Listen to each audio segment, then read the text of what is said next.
안녕하십니까, 여러분. 존재와 시간을 낭독하는 시간입니다. 이 시간에는 제73절 역사에 대한 통속적 이해력과 현존재의 발생을 낭독합니다. 역사는 일반적으로 논의되기를 지나간 과거이지만 기억되면서 현재에 영향을 미치고 있는 과거이다 라고들 말합니다. 그런 말 속에 들어있는 이해 내용들이 어떤 것인가를 하이데거가 언어 분석적 방법으로 밝혀내고요. 그리고 이것이 현존재의 발생과 어떤 관련이 있는지를 해설하려고 합니다. 현존재의 발생과 더불어서 역사가 발생한다는 것입니다. 역사가 단순한 과거가 아니고 현재에 영향을 미치는 기억되는 것이라면 역사도 발생할 테고요. 그런 발생은 현존재의 발생과 더불어 성립한다는 것입니다. 원서로 499쪽입니다. 읽어보겠습니다. 가장 가까운 목표는 역사의 본질에 대한 근원적인 물음을 위한, 다시 말해 역사성의 실존론적 구성을 위한 시작 지점을 발견하는 것이다. 이러한 지점은 무엇이 근원적으로 역사적인가를 통해 표시된다. 고찰은 따라서 통속적인 현존재 해석 속에서 역사와 역사적이라는 표현들에 의해 뜻해져 있는 것에 대한 하나의 특징 지음과 더불어 시작한다. 그 표현들은 다의적이다. 역사, 즉 게슈테라는 전문 용어에 가장 가깝게 놓여 있고 종종 알아차려지지만 그러나 결코 우연적이지 않은 애매성은 그 전문 용어가 역사적 현실성은 물론 이것에 관한 가능한 학문도 역시 뜻한다는 점 속에서 고지된다. 역사학문, 즉 역사학, Geschichtswissenschaft, History, 앞에 것이 역사학문이고요. 뒤에 것이 역사학이네요. 이런 뜻에서의 역사의 의미를 우리는 선행적으로 배제한다. 그러니까 우리가 역사라는 말을 통해서 역사학을 의도하기도 하는데 그렇게 의도된 역사학은 배제하겠다는 것입니다. 첫째로 역사가 갖는 의미는요. 지나간 것이지만 현재와의 적극적이나 결핍적인 영향관계 속에 서 있는 전제적인 것입니다. 예컨대 잔여물로서의 역사입니다. 이 가로수의 내용은 제가 해설한 것이고요. 요약해 본 것이고요. 텍스트 본문은 이 역사라는 표현으로부터 시작합니다. 역사라는 표현의 의미들 가운데서 그 역사에 관한 학문도 뜻하지 않고 객관으로서의 역사도 뜻하지 않고 오히려 반드시 객관화되어 있지는 않은 존재자 자체를 뜻하는 의미들 가운데서 이러한 존재자가 그 속에서 지나간 것으로 이해되는 그런 의미가 하나의 우월한 사용을 요구한다. 역사라는 낱말의 우월한 사용을 요구한다는 것입니다. 이러한 의미는 다음과 같은 말 속에서 고지된다. 이러저런 것은 이미 역사에 속한다. 네. 그러면서도 세분화보면 다양한 갈래가 성립하는데요. 세 갈래로 나눠 봤습니다. 지나간이라는 것은 여기서 일단은 더 이상 전제적이지 않다는 것을 말하지만 그러나 역시 과연 여전히 전제적이지만 그러나 현재에 대한 영향이 없다는 것도 말한다. 물론 지나간 것으로서의 역사적인 것은 역시 반대되는 의미도 갖는데 우리가 사람들은 역사를 회피할 수 없다고 말할 때 그렇다. 여기서는 역사가 지나간 것을 그러나 그럼에도 불구하고 여전히 뒤에도 영향을 미치는 것을 뜻한다. 언제나와 같이 지나간 것으로서의 역사적인 것은 지금의 또 오늘날의 현실적인 것이라는 의미로 현재와의 하나의 적극적이거나 결핍적인 영향 연관 속에서 이해된다. 과거는 그때에 여전히 하나의 진기한 이중적 의미를 갖고 있다. 지나간 것은 다시 데려올 수 없게 이전의 시간에 소속하고 곧 그것은 당시의 사건들에 속하고 그럼에도 불구하고 여전히 지금 전제적으로 존재할 수 있는데 예컨대 그리스 신전의 잔여물들이 그렇다. 하나의 과거 조각이 여전히 지나간 그 신전과 더불어 현재적으로 존재한다. 네, 다양한 갈래들이 있지만 중심적 내용은 지나간 것으로서 현재에 대해 적극적인 영향 연관, 이 말은 영향 관련을 갖고 있거나 이 말이죠. 결핍적인 영향 관련, 이 말은 영향 관련을 결여하는 그런 의미입니다. 지나간 것이면서 현재에 대해 영향 관련을 적극적으로 갖고 있거나 결여하고 있는 전제적인 것. 예컨대 잔여물, 그리스 신전의 잔여물, 그것도 역사로 불린다는 것입니다. 두 번째로 논의된 것은 요약하자면 미래를 규정하는 식으로의 과거에서부터의 유래, 다시 말해 영향 연관입니다.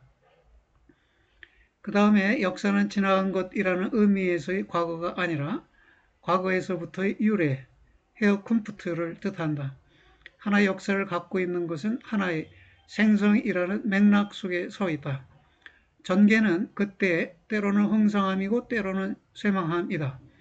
그런 식으로 하나의 역사를 갖고 있는 것은 동시에 그러한 역사를 만들 수 있다. 시대를 만들면서 그것은 현재적으로 하나의 미래를 규정한다. 역사는 여기서 하나의 사건 연관과 영향 연관을 의미하는데 그 연관은 과거, 현재, 미래를 통과해가는 것이다. 이런 경우에 과거는 하나의 특별한 우위를 갖지 못한다. 네, 영향 연관으로서의 역사 또는 유래로서의 역사가 두 번째 의미의 역사가 되겠네요. 세 번째로 자연과 구별되는 존재자 영역으로서의 역사, 즉 인간의 정신과 문화로서의 역사가 있습니다. 역사는 더 나아가서 시간 속에서 변화하는, 더욱이 마찬가지로 시간 속에서 운동하는 자연과의 구별 속에서 변화하는 그런 존재자 전체를 의미하는데 곧 인간들, 인간적 단체들, 이러한 단체들의 문화가 겪는 변화들과 운명들을 의미한다. 여기서 역사는 존재자의 존재 유형, 곧 발생을 뜻하기보다는 사람들이 인간의 실존의 본질적 규정과 관련해서 정신과 문화를 통해 자연으로부터 구별하는 그런 존재자 영역을 뜻하는데 비록 역시 자연도 어떤 면에서는 그렇게 이해된 역사, 정신과 문화에 속할지라도 그러하다. 그 정신과 문화를 통해 규정되는 존재자 영역, 그것이 역사라는 것입니다. 자연으로서의 존재자 영역에 대비되는, 구별되는 그런 존재자 영역은 정신과 문화라는 용어로 규정된다는 것입니다. 네 번째 의미의 역사는 전승된 것이라는 역사이고요.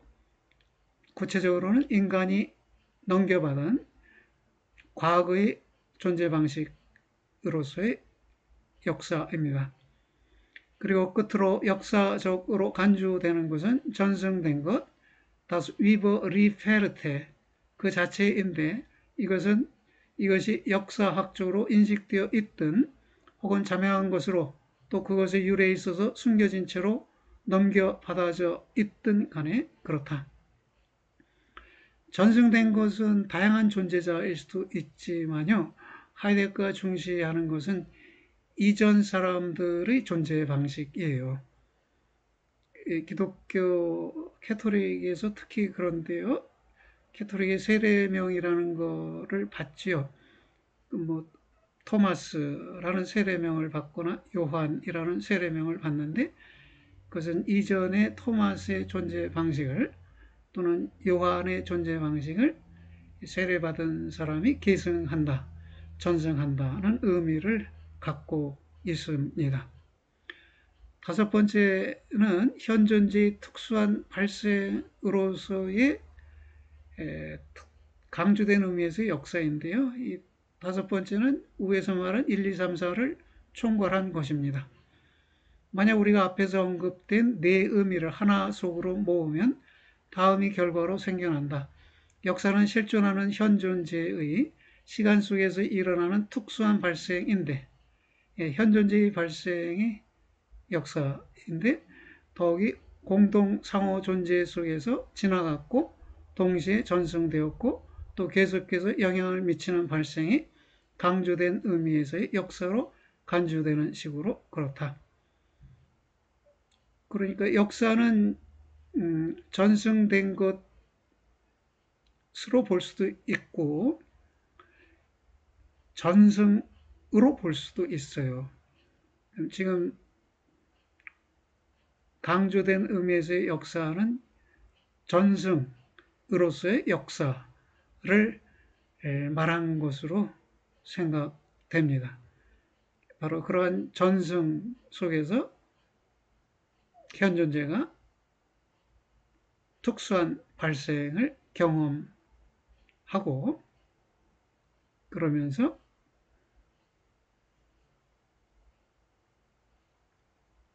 역사가 계속적 영향을 미치게 된다는 것입니다. 네 의미가 하나의 연관을 갖는 것은 네 의미가 사건들의 주관으로서의 인관에 관계된다는 점을 통해서이다. 어떻게 이러한 사건들의 발생 성격이 규정되어야 하는가? 발생은 과정들의 하나의 연속, 곧 일어난 일들의 하나의 변화하는 출현함 및 사라짐인가? 아니다. 그렇다면 어떤 방식으로 역사라는 이러한 발생이 현존재에 속하는가? 현존재는 먼저 이미 현사실적으로 전제적으로 존재하고 그 다음에 때때로 하나의 역사 속으로 빠져드는가? 현존재는 사정들 및 일어난 일들과의 얽힘을 통해 비로소 역사적으로 되는가? 혹은 발생을 통해서 맨 처음에 현존재의 존재가 구성되고 그래서 단지 현존재가 자신의 존재에 있어서 역사적이기 때문에만 사정들, 일어난 일들, 운명들 같은 것이 존재론적으로 가능한가? 왜 시간 속에서 발생하는 현존재의 근원적인 시간적인 성격 규정 속에서 바로 과거가 하나의 강조된 기능을 갖고 있는가? 만약 역사가 현존재의 존재에 속하고 이러한 존재는 그러나 시간성 속에 근거를 둔다면 쉽게 짐작되는 점은 역사성의 실존론적 분석이 역사적인 것의 성격들과 더불어 곧 명백히 하나의 시간적 의의를 갖고 있는 그런 성격들과 더불어 시작한다는 점이다. 따라서 역사라는 개념 속에서의 과거의 진기한 의의를 더욱 예리하게 특징 지음이 역사성의 근본 구성틀의 해소를 준비해야만 한다. 역사라는 개념 속에서는 과거가 우위를 갖고 또는 기존성이 우위를 갖는다고 또는 독특한 무게를 갖는다. 독특한 중요성을 갖는다고 말해집니다. 박물관 속에서 보존되는 고대 유물들, 예컨대 가재도구들은 하나의 지나간 시간에 소속하는데 그럼에도 불구하고 여전히 현재 속에서 전제적으로 존재한다. 어떤 한도에서 이러한 도구가 이것이 어쨌든 아직 지나가지 않은 곳에서, 즉 현재 속에서 역사적인가? 어떤 한도에서 역사적인가? 가령 단지 그것이 역사학적 관심의 곧 고대 유물보호 및 지역학의 대상이 되었기 때문일 뿐인가? 그와 같은 도구가 그러나 하나의 역사학적 대상일 수 있는 이유는 그럼에도 단지 그것이 그것 자체에 입각해 어떤 식으로든 역사적으로 존재하기 때문이다. 역사학적 대상이 되어서 역사적인 게 아니라 역사적으로 존재하기 때문에 역사학적 대상이 된다는 것이네요. 물음은 반복됐다. 어떤 권리를 갖고 우리는 이러한 존재자를 이것이 어쨌든 지나가지 않은 곳에서 역사적이라고 부르는가? 여전히 전제적으로 존재함에도 불구하고 역사적이라고 부르는 이유는 무엇인가? 라는 것입니다. 혹은 이러한 사물들은, 가제도구들은 이것들이 오늘날에도 여전히 전제적으로 존재할지라도 그럼에도 어떤 지나간 것을 자기에 입각해 갖고 있는가? 그렇습니다. 지나간 이전의 세계를 갖고 있습니다. 이러한 사물들, 곧 전제적인 사물들은 도대체 여전히 과거에 그것들이었던 바에 무엇인가? 그건 아니다. 명백히 사물들은 변화했다. 가제도구는 시간의 흐름 속에서 부서지기 쉽게 된 채로 또 벌레 먹게 된 채로 존재한다. 그러나 이러한 무상함 속에는 곧 역시 박물관 안에서 전제적으로 존재하는 동안에도 계속되는 무상함 속에는 그럼에도 그 가제도구를 어떤 역사적인 것으로 만드는 그런 특수한 과거 성격이 놓여 있지 않다. 무엇이 그러나 그렇다면 그 도구에 입각해서 지나갔는가? 세계가 지나갔습니다. 그 사물들은 오늘날에는 그것들이 더 이상 그런 무엇은 아니지만 과거에는 무엇이었는가? 그것들은 그럼에도 여전히 특정한 사용 도구들이지만 그러나 사용 밖에 있다. 하지만 가정해서 만약 그것들이 가제 도구 중의 많은 상속물들처럼 여전히 오늘날에도 사용 중에 있다고 한다면 그렇다면 그것들은 아직은 역사적이지 않을 것인가? 그건 아닙니다. 사용 중에 있건 사용 밖에 있건 간에 그것들은 그럼에도 불구하고 그것들이었던 무엇, 즉 세계 내부적 용제자가 더 이상 아닙니다. 무엇이 지나갔는가? 다름 아니라 세계인데 그 세계 내부에서 그것들은 하나의 도구 연관에 속하면서 용제자로 만나졌고 또 배려하는 그 세계 안에 존재하는 한 존재자에 의해 사용되었다. 그 세계는 더 이상 존재하지 않는다. 그 세계 속에서 이전에 세계 내부적이었던 것이 그러나 여전히 전제적으로 존재한다. 세계 귀속적인 도구로서 지금의 여전히 전제적인 것은 그럼에도 불구하고 과거에 소속할 수 있다. 무엇을 그러나 세계의 더 이상 존재하지 않음이 의미하는가? 세계는 단지 실존하는 현존재의 방식 속에서만 존재하는데 그 현존재는 세계 내 존재로서 현사실적으로 존재하는 것이다. 더 이상 존재하지 않는 세계에도 지금의 현존재에 의해 계시된 채로 존재하겠네요. 네. 여전히 보존되는 고대 유물들의 역사적 성격은 따라서 현존지 과거, 즉 지나갔음 속에 근거를 두고 이 현존지의 세계에 그 고대 유물들이 귀속되었던 것이다.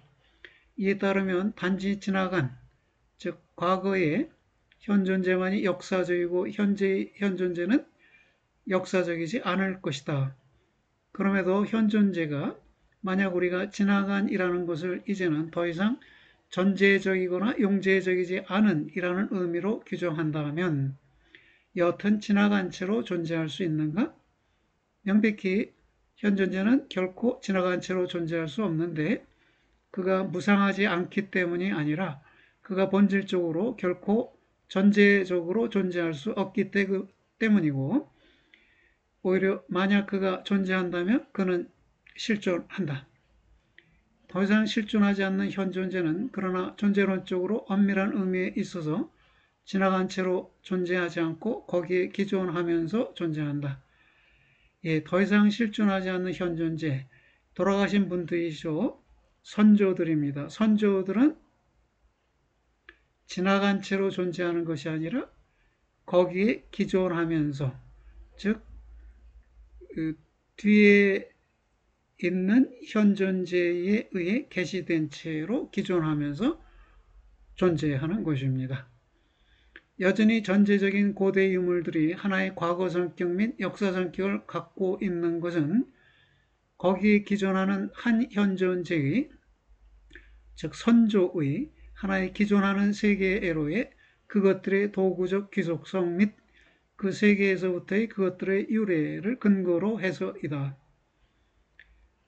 이게 과거의 선조의 세계에 속했었기 때문에 그 세계에 속했다가 지금에도 전제적으로 남아있는 어떤 것은 역사적으로 간주된다는 것입니다.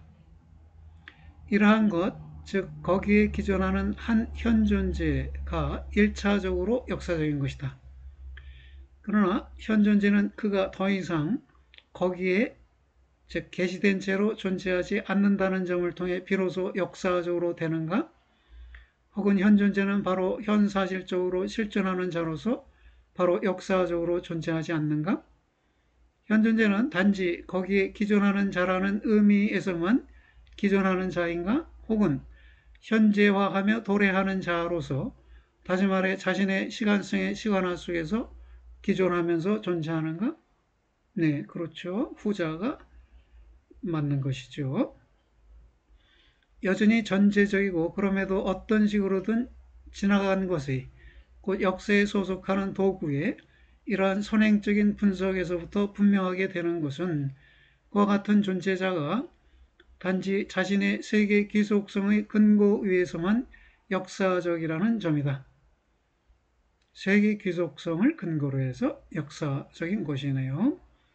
세계가 그러나 역사적인 것이라는 존재 이용을 갖고 있는 이유는 세계가 현 존재의 하나의 존재론적 규정성을 형성하기 때문이다. 즉, 현 존재가 역사적이기 때문에 세계도 역사적일 수 있고 세계 내부적 존재자도 역사적일 수 있는 것입니다. 더 나아가 다음이 나타난다.